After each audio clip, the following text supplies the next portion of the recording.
So we live or intro? We're intro live.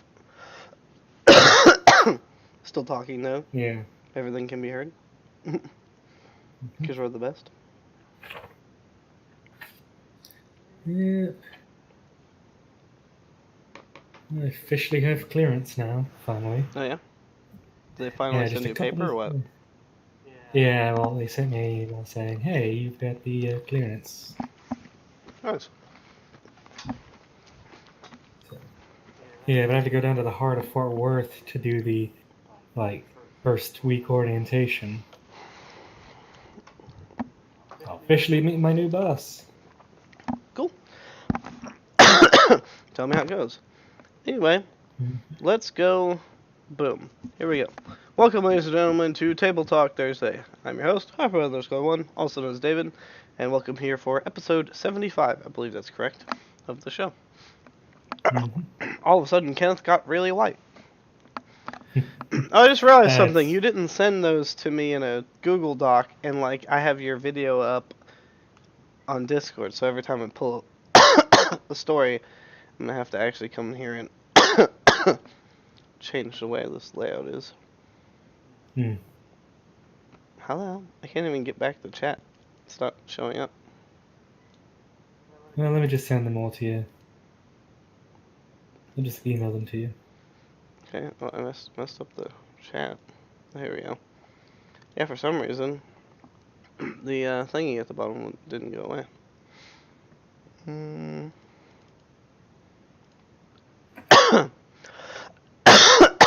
didn't get the overlay at the top. Yeah. There you go. Sent them to the email. Nice. Yes, and thank you for joining us, as he said, your weekly news and review. Yep. Alright, to start us off at the middle of the hour, we have Korea news. With the North and South Korea commit to an era of no war. Is this better than the current armistice, or is this actually peace? And that's legitimate, because they don't even know. This isn't an actual peace treaty. This is just them saying this. Officially, the armistice is the cessation of wartime activities, or whatever. And not a peace treaty. They're still in war. They're still at war, technically. Regardless of this text of this being literally ending an era of being an era of no war, it's still not a peace treaty. And there won't be one because neither country will really agree to a lot of the key points, which is basically North Korea stopping its nuclear program, but also Kim Jong-un giving up power. Like any peace treaty would be, hey, the citizens of North Korea have free right and reign to leave, and ending the horrible labor death camps and such. So, that's on the table. But anyways, North Korea said it would close a key missile test facility in the presence of international experts and potentially destroy its primary nuclear complex if the United States agrees to corresponding measures. What those measures are still up to be determined. One thing's for sure, this is definitely a blow to President Trump's influence abroad in the Koreas. His big, I'm the only person to do this. I am the one. Yeah, pretty much. In a more political sense, if North Korea just exudes, just cuts out the United States from any future deals, then Trump no longer is able to claim credit for anything, which is always a big deal in his mind. It's probably a good thing for them, though. Realistically, they should have worked this out a long time ago because they live next to each other. Just saying. I mean, if it was that simple, neighbors wouldn't be killing each other. Welcome to Family Feud. Yeah. So the two leaders made this announcement on the second day of a 3-day summit, their third this year, as part of efforts with the United States to contain the threat of war on the Korean Peninsula. Well, I mean, it's definitely good that we're seeing statements of progress, not actual progress, but hey, maybe they'll finally let in the IAEA and they can shut down those nuclear facilities. Doubtful, but yeah, maybe. Says a quote here, the world is going to see how this divided nation is going to bring about a new future on its own, Kim said to the applause of those gathered.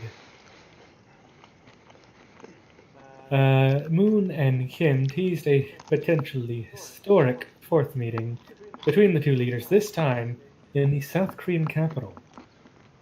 The signed agreement stated that Kim would travel to Seoul as soon as possible, something that no North Korean leader has ever done. Kim's father, Kim Jong-il, agreed to visit Seoul but never followed through. So this is pretty interesting. There's another quote. The era of no war, has started, Moon said. The first South Korean president to visit Pyongyang since 2007. Today, the North and South decided to remove all threats that can cause war from the entire Korean Peninsula. The two countries also pledged to submit a joint bid to host the 2032 Summer Olympics, create a rail and road links between North and South Korea within the next year, stop military drills aimed at each other along the military demarcation line which divides the two nations, remove 11 guard posts in the DMZ by the end of the year, and normalize the Kaesong Industrial Complex and the Kumgang Tourism Project as soon as the conditions allow. Which the Kaesong Industrial Complex is industrial complex that allows workers from the North and South Korea to work together. It's one of those things that's seen as a great deal of progress and potential for normalization of relationships between the North and South. So to allow these conditions to go through is good, because I believe they had stopped the Kaesong complex a few years ago. But it's interesting to see now. So a lot of analysts say now the ball is in the United States court. What the United States needs to be looking for now are the genuine steps from North Korea that indicate a willingness to move forward in the process. If North Korea is genuinely willing to close down Yongbyon and to allow in inspectors, those are just partial steps, but those are genuine steps forward. So we shall see. If how quickly the two sides decide to get this progress going, and how quickly international inspectors can go into North Korea and see the destruction of these facilities. But this is good to see definitely progress. Hopefully, this will actually be the start to an era of no war. Hello, Crucifix. Final Fantasy 14. That's random. But alright. That Kenneth looks really white. Kenneth is whitewashed. Oh no. How dare they? You did it yourself. Anyway, on to the next story. Two 15-year-old boys arrested in Ramsgate for planning far-right terror attack. Interesting. Mm-hmm.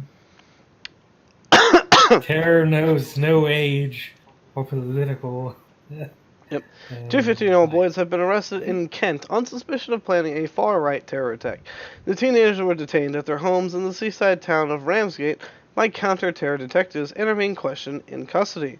They were arrested on suspicion of preparing for terrorist attacks, and the Independent understands the boys were allegedly planning an attack inspired by the right-wing extremist ideology. Detective Superintendent Nigel Doak, or Doak, I don't know, I can't tell, of Counter-Terror Policing Southeast, wow, that's a mouthful, said, "I would like to reassure the local community that today's arrest will pre-planned and intelligence-led. There was no immediate threat to the public. We are committed to tackling any and all ideologies which pose a threat to the public safety and security. We treat the threat from the extreme right in exactly the same way as any other threat. There you go. Let's see.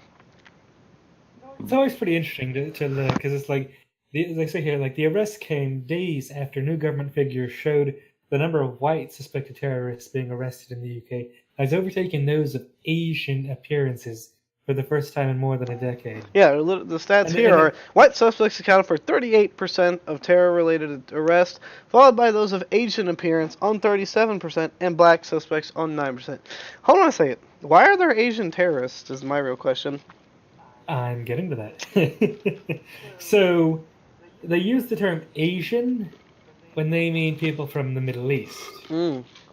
Because in the UK, being called racist is a huge deal. People are terrified of being called racist, and they're afraid that if they actually label these people based upon their actual ethnicity, that they're going to be called racist. So they call it Asian, because people are like, well, what's Asian?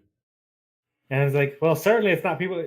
You know what I think Asian is? It's probably all those Chinese people, those Chinese terrorists going in and blowing up things in the UK. Absolutely. Nobody thinks. That's why the movie The Asian. Foreigner was made. Yeah. Nobody hears Asian and thinks Middle East. And that's why they do it. Anyway.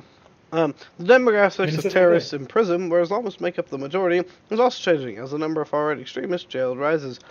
Islamists make up 82% of terrorist prisoners, followed by 13% far-right, and the rest made up of other ideologies, including leaks to Northern Ireland. Yeah, the IPA. Yep. And was it IRA? Yeah, the IRA. It's IRA. There we go. Irish People's Irish Republic, something like that. Irish People's Republic, something like that. I don't know. Cohen's back. What's up? Did you finally get in? What? Did you finally get home? Yeah. I mean, I'm here, aren't I? How was work? Didn't get out till 7. Walked, and then it started raining on me, so I took refuge in fucking Bayway. Nice. Well, welcome home. Enjoy yourself. Michelle and Michelle and her best friend are outside smoking. Okay. Want to hang out with them? Hey, come here. No, I'm taking. That's interesting. Last month, Britain's youngest female terror plotter was jailed for life. For planning an ISIS-inspired knife attack in London when she was just 16. I mean, what's really there to plan? Go on a busy day, get some knives, stab people. Planning. But hey, at least she was caught and jailed. For life. Well, that's a definitely long time.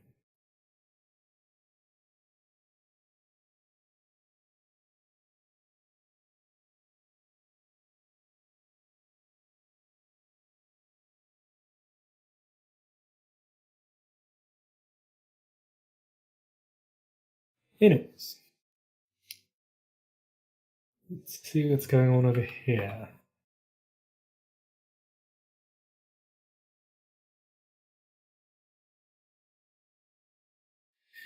All right, moving on to not that. Yes.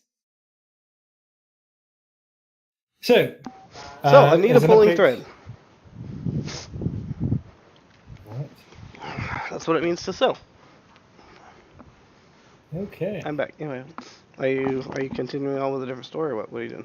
Yeah, I'm moving on to the Scrippial one. Okay, go for it. So, as an update to our continuing coverage of the Novichok attack in the UK, so the Scrippial suspects have been confirmed as GRU operatives. So we already knew somewhat. We already knew that they had already been listed as GRU operatives, but now it's been confirmed. yet again. So media has followed attaining access to passport files from Ruslan Bolsharov, the second suspect in the Skripal poisoning. The leaked passport files, pretty interestingly enough, shows similar characteristics, atypical of a civilian passport. And it's confirmed that these are their leaked passport files of Bolsharov, and contains all three markings that help identify Petrov as a security service asset, including top secret annotations, a blank biographical page referring to a secret attached letter, and a do not provide information stamp. And also the issuing authority unit 777001, used exclusively for state VIPs and intelligence officers. In addition, Bolsharov also had no recorded history prior to the issuance of his domestic ID passport in 2010 and in 2009 for Petrov's case. So, that's not exactly fucking secret. This passport identity, top secret, secret letter attached, no biography page. Using a very particular code that's applied to state VIPs and intelligence officers. It just it clearly has all the hallmarks, if this information is correct. Some fuckery going on.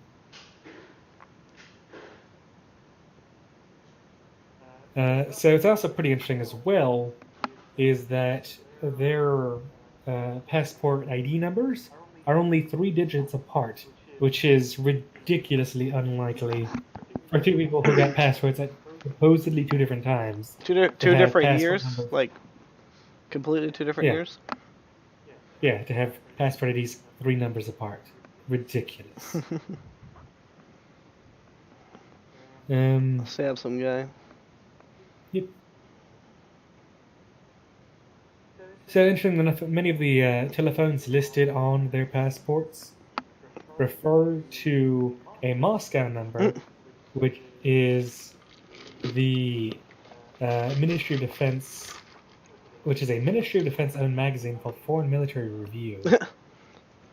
And the only military unit at or near said address is the headquarters of the GRU. That's funny. Yep. So, this is just, further information, but it's pretty freaking clear what's going on here. That these are GRU agents. Because they're certainly not state VIPs. And they're certainly not Russian civilians. So, yeah. Like I said, this is just a little minor update about this. But just interesting information to see. Because, how long will Russia continue to deny that these people are GRU agents? Probably a while. As long as Russia wants to keep painting the picture that everybody's against them. Yeah, which is they certainly have. They've been doing that for a while. Yeah, for years now. Mm-hmm. Ever since they took Crimea. Right. Oh no, we took this thing. It's everyone else's fault. Ah. Yeah. Anyways. Home Iran. I was about to say that. Iran dismisses U.S. offer of talks. Says Washington broke last deal. Oh shit, son. This is not surprising as who our president is. Speaking of which, U.S. President Donald Trump pulled out of that nuclear accord, which curbed Iran's atomic activities in return for sanctions relief in May, saying it did not go far enough. Well, we talked about that here at some point before this, me and you. We were talking about the sanctions with, Korea.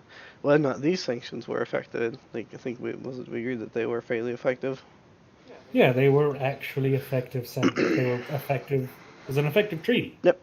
We have documented evidence that Iran has and continues to follow these accords. The IEA has done another inspection, and Iran continues to abide by the accords. So this just makes the United States look terrible. Yep. As if it needed help. The U.S. Special Envoy for Iran, Brian Hook, said on Wednesday that Washington now wanted to negotiate a treaty that included Tehran's ballistic missile program and its regional behavior. Hook said the new deal that Washington hoped to sign with Iran would not be a personal agreement between two governments like the last one. We seek a treaty. Iranian... Hold up. Let me stop it there, if I may interject. This wasn't a personal agreement between two governments like the last one. This was a signed agreement between 8 different nations, including us, Iran, Russia, Germany, the UK, France. You know, I'm probably missing somebody. But I mean, this was no small deal. This was no personal agreement. This was a huge international binding agreement that brought unprecedented levels of oversight and viewing into Iran. Anyway, Iranian Foreign Minister Mohammad Javad Zarif took to Twitter to dismiss the characterization of last deal as a personal agreement, saying it wasn't an international accord enshrined in a UN Security Council resolution. Ouch. The U.S. has violated its treaty obligations too. Apparently, U.S. only mocks calls for peace, he added. Oof, that's just like beating up us, but it's true. He added in the message that was attached to a video of a protester who took to the stage after Hook's speech, shouting that sanctions were hurting Iranian people. The 5 other world powers that signed the 2015 accord with Iran, France, Germany, Britain, China, and Russia. That's a lot of people. Have been trying to salvage it, saying it offers the best chance to stop Iran developing a nuclear bomb. Tehran says its nuclear work is for electricity generation and other peaceful purposes, which they've always said, but still. Yeah, and also, under this deal, Iran would have been 10 years out from having the necessary capabilities of developing an atomic bomb. 10 years under this deal. Under currently, they're at 0 years. If they wanted to, they could produce material of high enough fissionable percentage, probably within, I believe, a year, I think is what they're saying. So, you know, Trump just blew up this deal because he's like, it didn't go far enough. It stopped them for 10 years. That's all that big fucking idiot does. He just fucks up everything for our country currently, and be glad whenever we can vote him the fuck on out of here. I hope everybody doesn't do a stupid thing. And he thinks he's going to get the ballistic missile program and its regional behavior? He's ridiculous. All countries, even countries you don't agree with, have rights to missile programs. You know, they have the right to develop weapons and missiles for their defense or offense, whatever. But they have that right, you know. And for the United States and for Trump to be so brazen as to think this country would give up a defensive capability and curtail its behavior in the region, which probably does need to be fixed up. I'll give him that. Is asinine and ridiculous. That'd be like asking the United States, hey, give up your nuclear weapons. Yeah, because we don't trust you to have them. Well, I don't see the US doing that.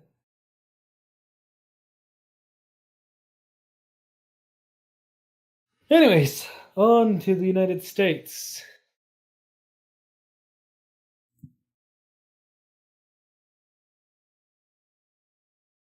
With a federal agency says it has lost track of 1,488 migrant children. So you heard that right again, folks. They didn't just lose 1,500 before, they've lost another 1,500.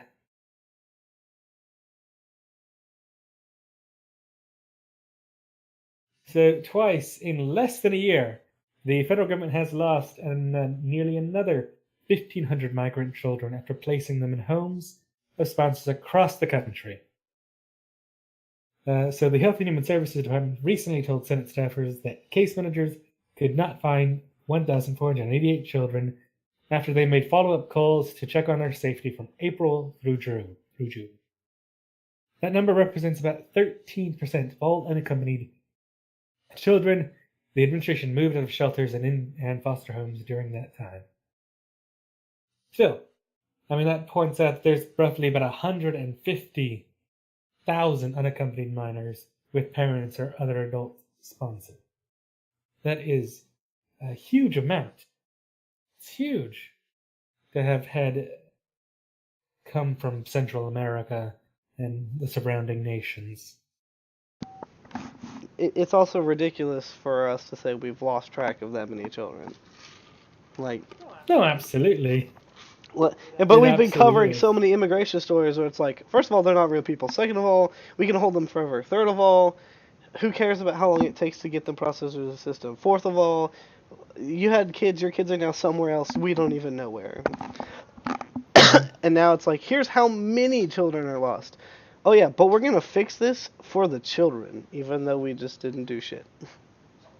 I can just hear Helen Lovejoy in the background. Won't somebody think of the children? Not happening, Helen. Yep. So, and that's the thing. So after they had lost the initial 1,475 children late last year, and they came under fire at a Senate hearing in April, lawmakers had even asked the HHS officials how they strengthened child protection policies, since it came to light that the agency previously rolled back safeguards meant to keep the Central American children from ending up in the hands of human traffickers.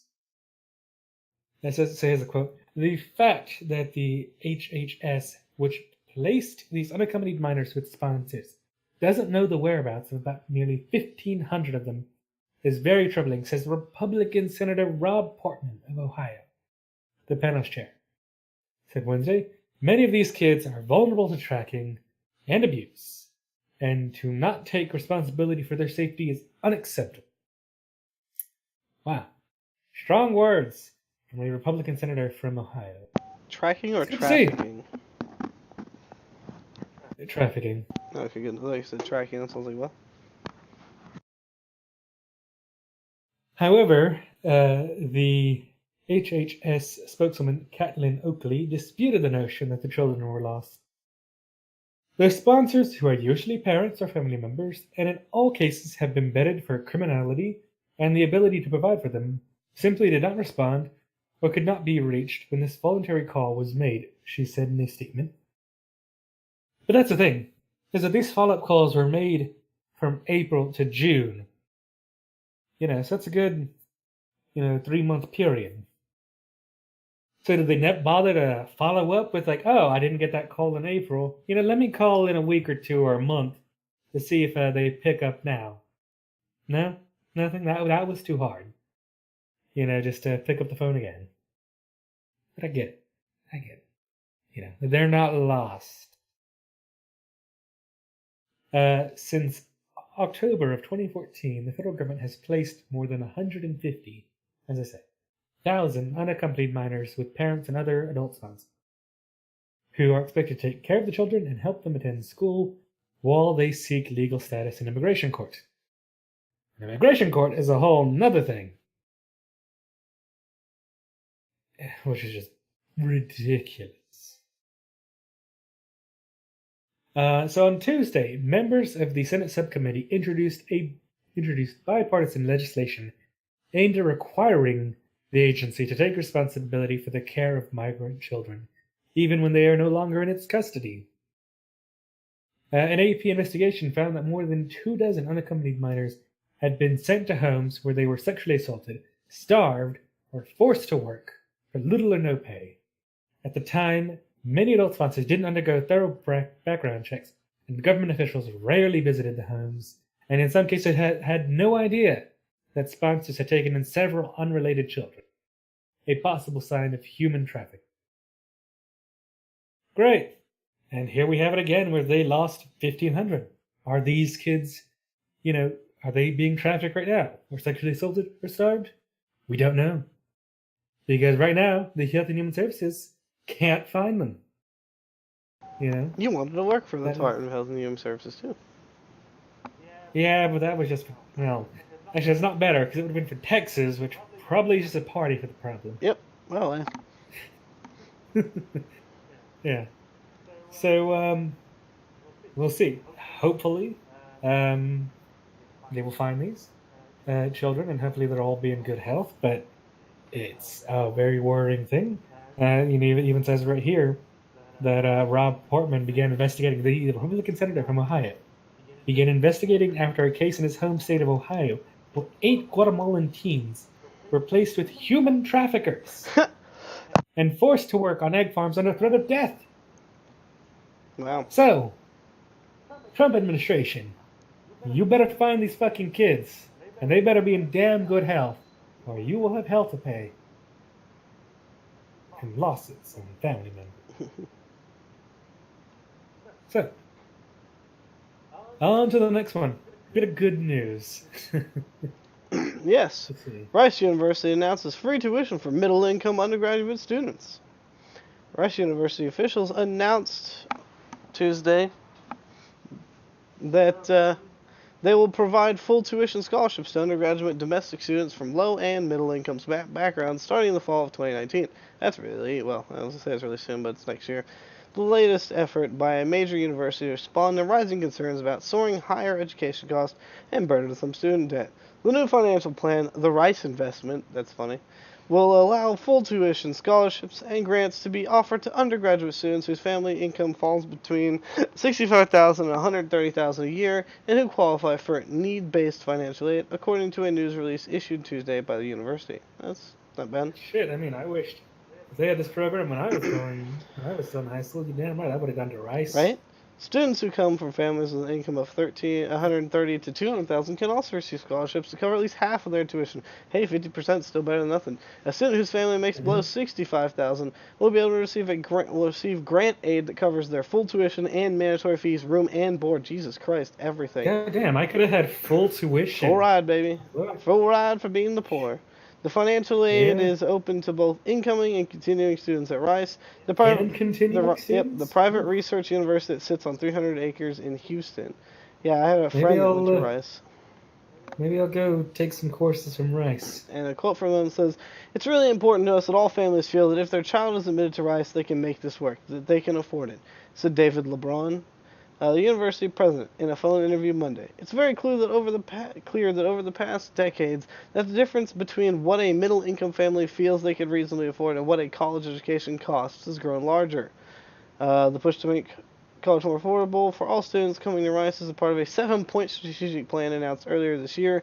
Given the strategic plan and the national discussion about student debt, the affordability of higher education, LeBron said the university had been thinking of other options to help students.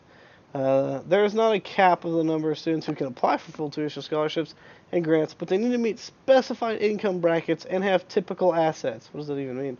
According to university officials, the money for the financial plan will initially come from a special distribution from the university's endowment, but university officials say that alumni have expressed interest in keeping tuition affordable for incoming students. Wow, no cap on the number of students. And a $150 million fundraising program is also in place to help fund the new financial aid program. Interesting. Yeah, this is fantastic to see. And, you know, I just hope more universities get on board. And you know what? I really hope that we just get federally, federal benefit that states, hey, you can go get, college education for free and supplemented by your taxes. Yep, and here's a... So that we don't have to worry about the generosity of colleges. So here's a quote from a chick that went to school there that apparently her parents paid for it all. "When you're 18 to start in college, you don't realize the impact that student loans are going to have on your life as an adult after you graduate.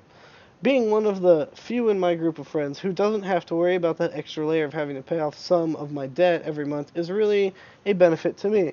But I know it's not something that a lot of students experience at the moment." Which is true. Yeah, no, it's definitely a great luxury to be able to go to college in the United States and not have to worry about the student loan debt that comes with it. Wow, Gotcha. Rice is expensive. Rice is definitely expensive. $46,000 annually. Oof. Goddamn, 200,000 in $200,000 in loans to pay for a full 4 year. Ooh. Well, it's definitely good to see. I hope more colleges pick up on it. I hope those fucking fancy ass Ivy Leagues who always love to. I know a lot of them do it. I know Harvard is one that does it. Like if you make under like 100,000, I think, and you're eligible for Harvard, I think you get a full scholarship. Yeah, we covered that story 2 weeks ago, last week, something like that. No, that was the New York College of Medicine. But we've covered the Harvard one before, I thought. There was one about Harvard, Huh? either, or we talked about it. One of the two. I think we just talked It about was either it. talked about in passing or like we covered it. I think we just talked about it in passing. Man, whenever you look at all the news stories in the email, it looks like there's a lot less. But it's okay. We'll have a short news stream tonight. Also, I don't know if you saw Crucifix like telling us to stab people and do other things, but Crucifix exists in chat. What about sad people? I don't know. He's like top secret plan. He said, "Hey, Dick Butt Cohen," and he said, "Stab some guy." I don't know. He might be drunk again. Quite possible. All right. So Brett Kavanaugh, the accuser, offers to testify to the Senate. So to fill in, folks, because I don't think we've actually even bothered to cover Brett Kavanaugh. Yeah, I don't think we've ever covered Brett Kavanaugh. Brett Kavanaugh is the U.S. Supreme Court pick who has been currently undergoing Senate committee hearings to see if he's qualified to be the Supreme Court justice to replace not is it Ginsburg? Is he replacing Ginsburg? I have no idea. No, he's replacing Samuel Alito. That's right. So basically, and it's come to light that a lot of shit has come to light about Kavanaugh, but this one is a big one, and that he sexually assaulted a woman, and it kind of was just hidden away. And now it's come to light years later, and the woman who was assaulted wants to speak out about the rape she suffered at the hands of Brett Kavanaugh. So, if rape's not enough to derail a Senate Supreme Court hearing, then nothing is. Right. Let's see. So, a woman who accuses Supreme Court pick Brett Kavanaugh of trying to rape her in 1982 has offered to testify to the Senate if it can ensure her safety. So, Christine Blasey, Ford's lawyer, said her client will not appear on Monday, as senators proposed, but might do so next week on terms that are fair. Republicans vowed to press ahead with the confirmation amid uncertainty over whether the accuser would testify. Judge Kavanaugh has issued a fresh rebuttal of the allegation. Senate Judiciary Committee Chairman Chuck Grassley welcomed Professor Ford's offer. We are happy that Dr. Ford's attorneys are now engaging with the committee, his spokesperson told the U.S. media. Thursday's development came on the eve of a Republican-set deadline for Professor Ford to decide whether she would give evidence. Kavanaugh, 53, has agreed to testify to the Judiciary Committee, which vets Supreme Court nominees. Since the moment I first heard the allegation, he said in a statement on Thursday, I have categorically and unequivocally denied it. I remain committed to defending my integrity. So, the California Psychology Lecturers Legal Team emailed the panel staff on Thursday. Deborah Katz, the lawyer, wrote that she wishes to discuss the conditions under which Professor Ford would be prepared to testify. As a quote, she says, as you're aware, she has been receiving death threats which have been reported to the FBI, and her family have been forced out of their home. But she continued, she wishes to testify, provided that we can agree on terms that are fair and which ensure her safety. but she ruled out any testimony next Monday, calling the date arbitrary. The attorney said her client would prefer to wait for the FBI to investigate the accusations before agreeing to testify. But President Trump and the congressional Republicans have already ruled that out. So, we'll see what happens. Of course. Senior Republican Senator John Cornyn of Texas told the CNN if she doesn't want to participate and tell her story, there's no reason for us to delay. Wow, thanks, John Cornyn.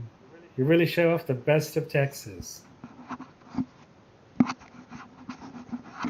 Good. Ford is the best in Texas. Yep, so we'll see. I mean, hopefully she'll speak out and the Senate will hear what she needs to say. And I know they've been talked about her testimony being publicized live on television. Mm-hmm. So we shall see what happens. Hopefully she'll go and testify and we'll see if anything comes of this. I doubt it. It's actually extremely rare for the Senate committee, or really the Senate itself, to not approve of a Supreme Court nominee, and they get it through. So, yeah. Anyways, moving on. Alright. You can just roll the video here. Oh, I was going to say, I was going to go ahead and do it, but if you want to say just roll the video, I'll just roll the video. Before you dream it, Oh my God, prototype it, kill it.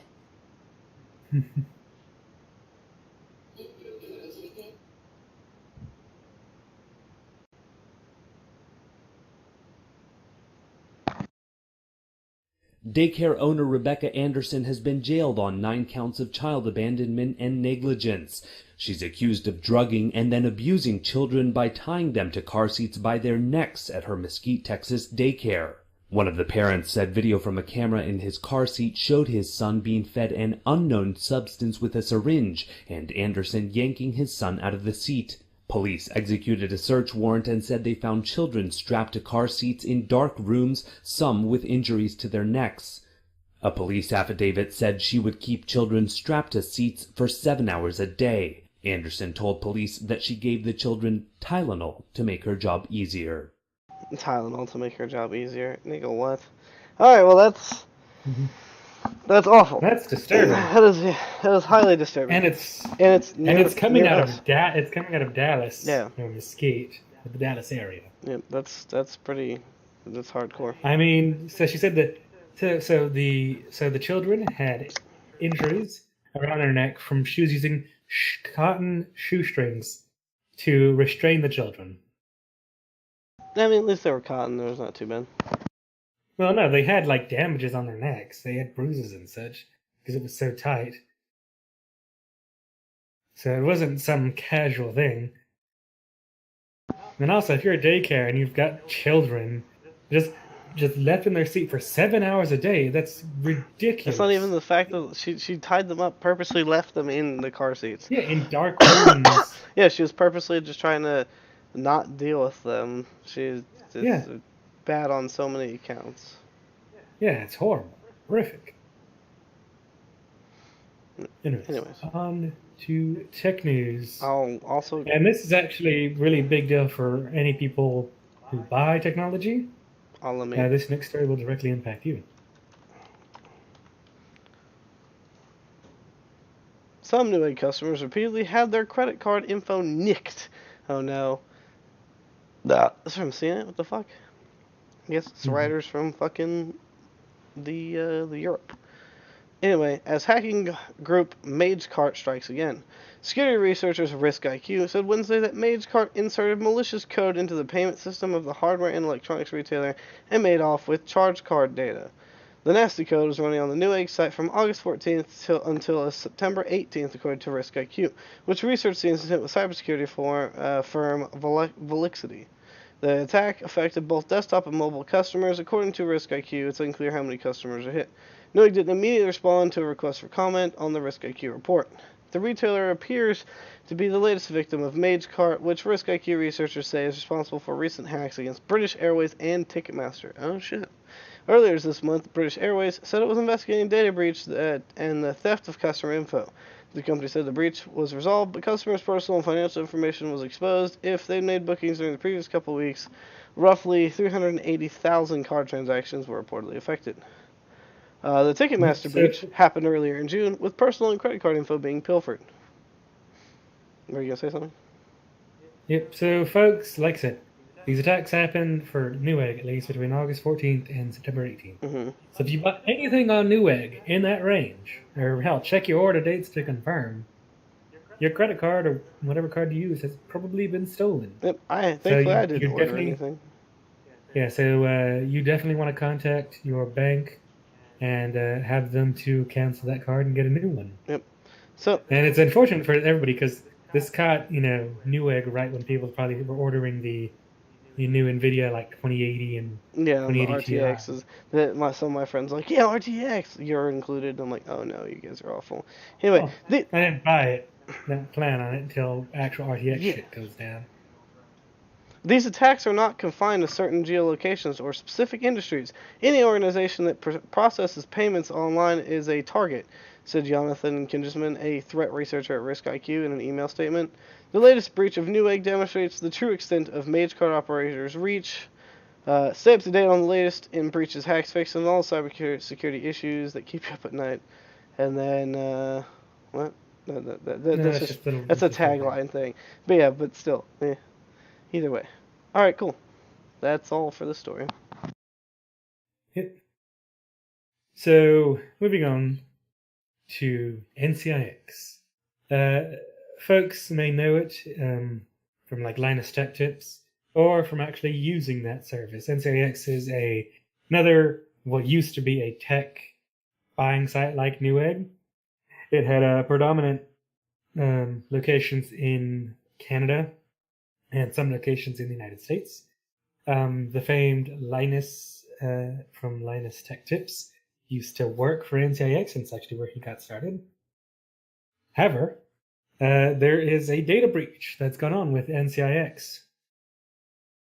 So he talks about how this person found some information. So August 1st, 2018. A rare sunny day in rain-ridden Vancouver, British Columbia. Yeah, but NCIX doesn't exist. No, NCIX doesn't exist, but the data still does. Really? Yep. So let's talk about how this person found a Craigslist posting that said NCIX database servers 1500 in Richmond, British Columbia.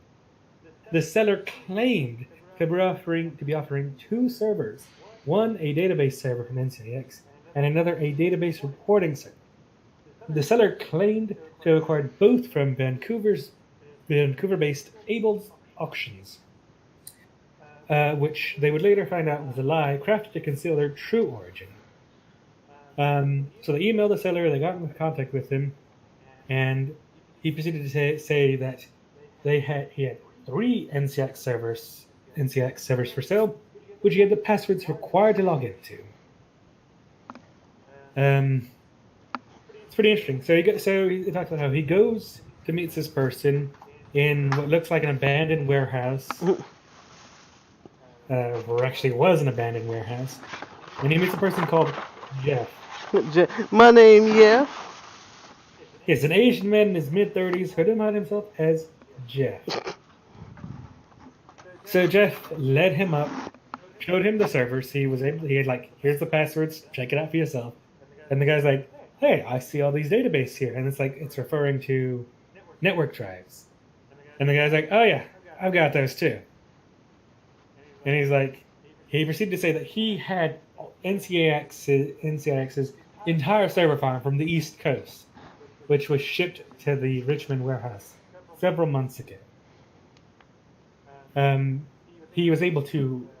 Jeff was able to acquire this by stating that NCIX failed to pay to have it stored, which the rent for it was $150,000.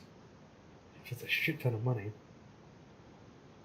And he stated that Jeff had stated to the landlord that he was trying to recover, that he was going to be able to help with the landlord recover money in exchange for being able to copy the databases. Mm-hmm. So, that was a lie. Jeff then proceeded to state that he helped the landlord selling 500 of NCIX's database computers and some enterprise hardware via Able auctions in April of this year, which Jeff had assured me that while some of the hardware was being sold, he was careful to retain all the useful disks, which he described as unencrypted and correct. And the thing is, those desktops were not wiped. So that's 500 desktops of NCIX, which still has information on them, including customer data. So this guy had a shit ton of stuff. Tons of servers, hundreds of hard drives. It goes and continues to talk about how he was able to get access to the network drives and actually see head staff's files. Mm-hmm. He was able to access just former employees. He was even able to access the CEO's files. Interesting. And which had things like credentials, photographs of customer ID, bills, social security numbers, financial documents, employment letters, stuff that went back decades, credit card numbers of customers for all of Canada and the United States, going back 10 years. Jesus. So, first of all, why? I guess NCIX was never PCI compliant or something? Jesus, there's a lot of data here. Well, I think what they state was that this was like an air-gapped backup site. Not 100% sure. It's still ridiculous that the CEO of NCIX is going to get his ass sued. The hell? Because not only in this did this person state that this person had access to these files, he's already sold it. Mm-hmm. This guy sold over 30 terabytes to one person, and he has 5 more buyers lined up to buy this stuff. What's even funnier is he could have copied this data and he can continue selling it. He did. Yeah, smart man. Although, isn't that illegal to sell other people's data? Oh, this is ridiculously illegal. This is illegal to all hell. Mm-hmm. But he's in an abandoned warehouse in the middle of Richmond, British Columbia, and he's already copied all the relevant information, important stuff. So he could disappear, never be caught, and that'd be the end of it. He'd just go on some tour on the back alleys of the internet and sell the data, which he already has done and has people lined up to do. Yeah, that's interesting. So this is an insane story. The fact that somebody was just able to get a hold of all of these hard drives and servers with information that was not wiped or secured or encrypted whatsoever. And apparently, this Jeff person said he was easily able to crack the security on whatever platforms. And the guy's like, oh yeah, this security is nothing. And apparently it really is just cheap security. So NCIX failed on some of the most basics of secure So data the only security. issue is that now there's I don't think there's really much liability. The company is gone.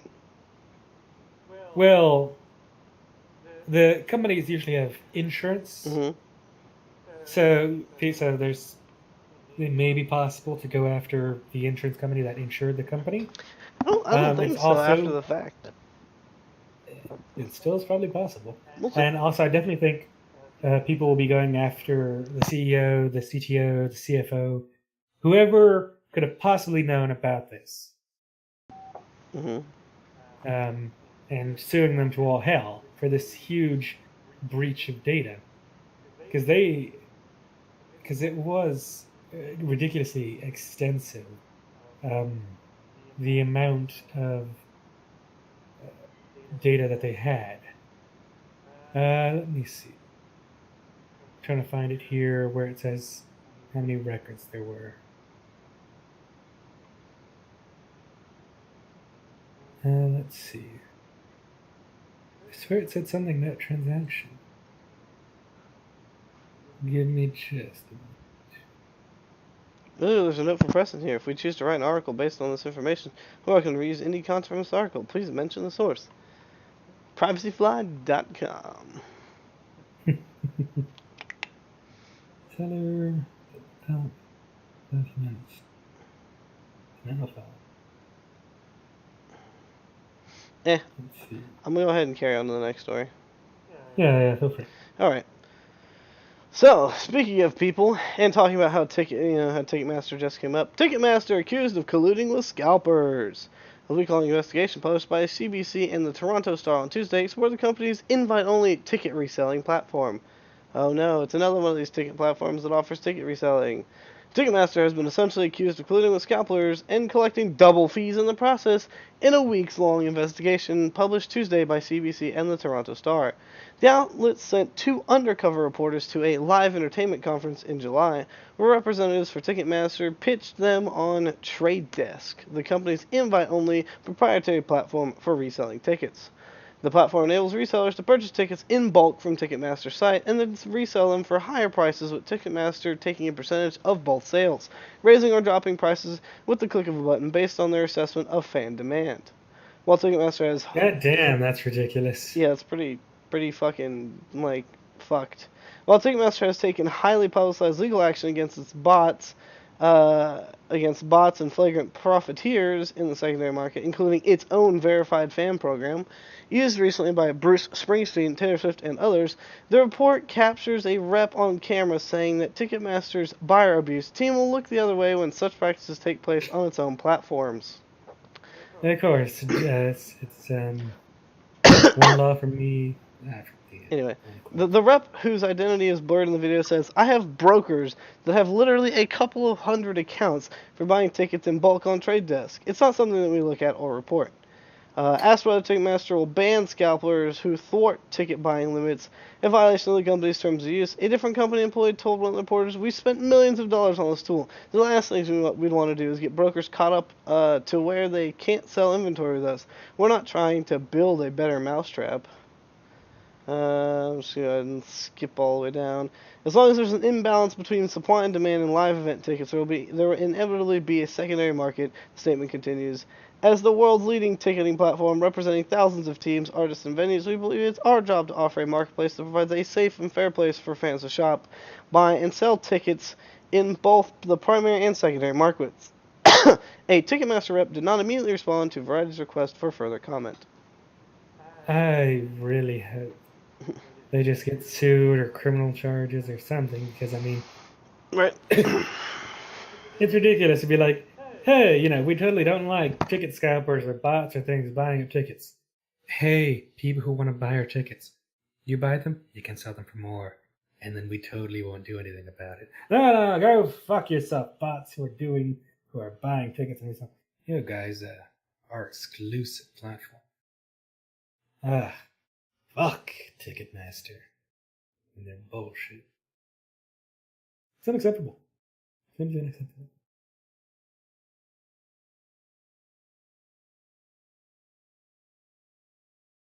Anyways, man of 45 threatened to shoot 11-year-old after losing in Fortnite. Good old Fortnite. So, Long Island man, 45, was arrested Tuesday for allegedly threatening to shoot an 11-year-old boy after losing to him in Fortnite. This is normal stuff. I mean, it's Fortnite, but still. I'm gonna shoot you in Fortnite. Yeah. Michael Alperetti sent threatening text and online voice messages to the Kings Park boy Monday night after losing in Fortnite, police said. Alberti allegedly threatened to shoot the boy at school. Oh, well. Then it turned into a school shooting. Alberti was arrested around 1:40 a.m. on Tuesday in his Huntington home. For fuck's sakes, I think they fucked this up. Whatever. Police Chief Stuart Cameron said authorities found a plastic pellet gun in the home. Already was charged with second-degree aggravated harassment and acting in a manner to injure a child according to Suffolk County Police Department. Cameron said there was an increased police presence at the boys' school. Says here, we took this as a school threat. It was done out of an abundance of caution, Cameron said. Alfredi was arraigned to the First District Court, and he pled not guilty. Well, good luck seeing how there's text and, voice audio evidence. His attorney says salty language is a two-way street. It's normal behavior in the gaming community. Salty language. Beautiful. He said Alberti is going through a bitter divorce. Yeah, look, trash talking is a normal thing, but also you're a 45-year-old man playing against an 11-year-old. Kenneth, let's be real here. I don't even think when I'm 45 playing against these little young shits that I'm gonna be chill and be like, you little fuck, I'm gonna fucking kill you. I mean, that's just... Back in my day, the worst language they said they fucked their moms. Kid, I fucked your mom. I know, you're like 45. Yeah! Yeah, actually, you might be my son. Well, fuck. Alright, just... How's your mom doing? Anyway. Anyways, well, that wraps it up for the show today. Thank you, ladies and gentlemen, for joining us here at Table Talk Thursday episode 75. Please join us again next week as we continue covering news in the world. You're going to be here next week, right? Or are you going to try to, at the very least? I'm going to try to. Depends on how my work week goes. Yeah. So he'll try to be here in person. We'll do the Table Talk Thursday normal thing. And we'll be back here. You can check out this channel on Tuesday at 7:30 p.m. CST for the Anime Talk Show. Also, Saturday at 6 p.m. we do our now Mass Effect D&D campaign. Yes. If everyone's on it, we do that. Yeah. Well, that about covers it. Yep. Have a good Thank you all. Have a good night, and we'll catch you on the next stream.